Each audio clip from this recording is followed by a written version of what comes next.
Hey guys, welcome back to Campbell Workshop. Today we're making Leucadendron African Spice, a beautiful member of the Protea family. Before we start, don't forget to subscribe to our channel for our latest tutorials.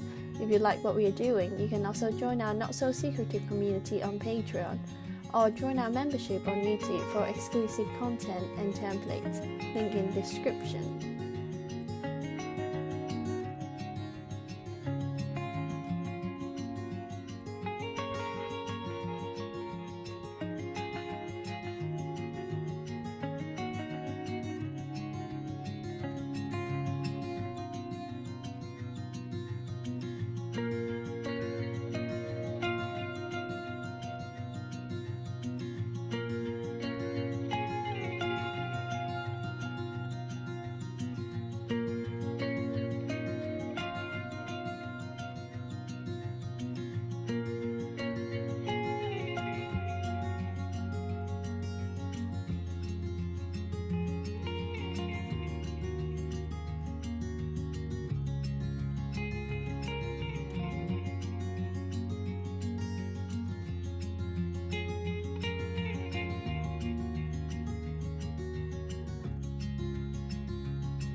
And there we have it, our complete Leucadendron African Spice.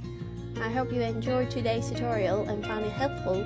If you did, please give this video a thumbs up and leave a comment below. I would love to hear how your flower turned out or what you would like to see in a future tutorial. Don't forget to subscribe for more paper flower tutorials. And if you'd like to access to exclusive templates, extended tutorials, and member-only content, check out our Patreon and YouTube membership through the links in the description. Thank you so much for watching, and I hope I will see you in the next project.